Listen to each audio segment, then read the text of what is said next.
राजनीति में इतना गुलाम हो लिया। इलेक्शन जब होगा ना, इलेक्शन तो एक महीना पहले ये टिकट लेकर गामा में बढ़ेंगे, सब पहले हम झंडे ठाई पावा है इनके। और ये 4.5 साल हमारा कोई गोत नहीं बुझते। हमारा हम जीवा, हमारा नाश हो, हमारा विनाश हो, हमारी खेती डूबो, हमारी कुछ भी हो। एक सोचने की बात सबसे बड़ी, ये जो धान है ये तो डूब गए, जीरी तो समाप्त हो चुकी है। इन खेता में गेहूं भी ना लगे, और जब गेहूं भी नहीं लगेंगे या उस लायक जमीन नहीं होगी, मैं पूछना चाहता हूँ, यो गांव के खाओगा? ये गवांड के खाओगे? ये पशु है वे के खाओगे? बेचारे भूखे तो रह नहीं सकते। ये जमींदार कोई ना कोई जुगाड़ करेगा। ये जमींदार जुगाड़ के करेगा, जुगाड़ भी बता देता हूँ। जो फसल समाप्त होगी है, हजारों गांव हैं हरियाणा के जो इस चीज की चपेट मारे हैं, वे हजारों गांव जब समाप्त हो जाएंगे, 7,500 गांव टोटल है। घने गांव इसे जिनमें खेती अच्छे लेवल की होती नहीं, घने गांव इसे हैं जिनमें रेतीली जमीन है।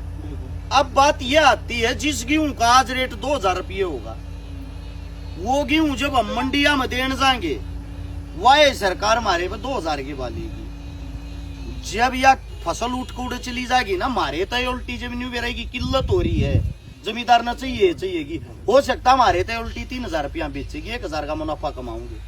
तो कहने का तात्पर्य ये है, आने वाला समय बड़ा भयंकर है।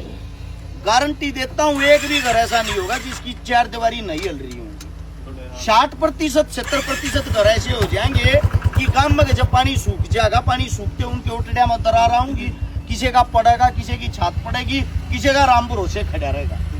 तो यो एक नुकसान है, बड़ा भयंकर नुकसान, बड़ा भारी नुकसान है। और पूरे हरियाणा के अंदर एक बात हो रही है, सोशल मीडिया पे पिछले 20 दिन तक तो जरूर सांगवान गांव डूब गया, सांगवान गांव डूब गया, सांगवान गांव डूब गया, सारे को रुके लगन लग रही है। और जब सब ने इस बात का बेरा रहा भाई गांव डूब रहा है, और फिर भी कोई नेता मंत्री आके सुध नहीं लेता, तो मेरे हिसाब से तो भाई मतलब इससे आगे क्या ही कह सकते हैं। ये एक लोकतंत्र की हत्या समझो। कल की बताता हूँ, कल मैं लेतानी गांव में जा रहा था। लेतानी गांव के पास में था गांव गनौदा। दोनों गांव में जुकरा में मदद करके आए थे। तो उस वक्त जब मदद करी, दोनों गांव के अंदर एक मैसेज था, लोगों ने न्यू बेरा था कि हमारा जो सीएम है नायब सिंह सैनी मौके का, वो कल फतेहाबाद प्रोग्राम में जाकर दनोदे वाले रोड पर जागा। तो उन दोनों गांव के आदमी ने 500-600 आदमी इकट्ठे होने की सलाह मिला ली। अब सीएम साहब जब रोड पर आएंगे, उनको रखवा के और एक विनती कराएंगे, जी हमारे गांव का पानी लेकड़वाओ के ऊपर। उनकी बात गलत तो नहीं थी। इब गांव गए सीआईडी हो आकर, सीएम जड़ेगा जाकर उड़ेगी, सीआईडी चलती रहा आकर। पता है, जहां सीएम ने उनकी मतलब जो उनका दुख दर्द सुनना चाहिए था, वो तो सुना नहीं। सीआईडी से पता लगा जी कल जब आप आओगे, आप तो गांव के आदमी मिल लेंगे, 500-600 तैयारी कर रही है। सीएम साहब ने अपना रास्ता ही रास्ता बदल कर डायरेक्ट फतेहाबाद पहुंच गए दूसरे रास्ते पर। अब मैं आपसे ये पूछना चाहता हूँ, जिस वक्त वोट का समय आता है, उस वक्त ये जो काम है, उन तक क्या ये रास्ता बदल के चले जाएंगे? भाई थारी वोट हमने ना चाहती तो हम बेशक मरो।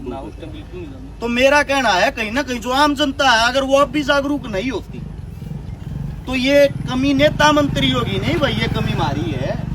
राजा हरियाणा का, संपूर्ण हरियाणा का एक विधायक 90 हैं, किसी भी पार्टी के हो, चाहे निर्दलीय हो या कांग्रेस का हो, बीजेपी का हो, चौटाला का हो, 90 विधायक होते हुए छोटे छोटे हल्के हैं, ज्यादा बड़ा लंबा चौड़ा हरियाणा नहीं है।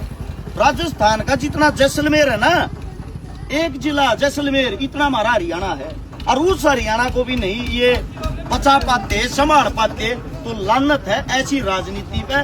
इसका मतलब ये अपना पेट पालने के लिए, अपना घर भरने के लिए राजनीति करते हैं, हमारे को और हरियाणा को संभालने के लिए।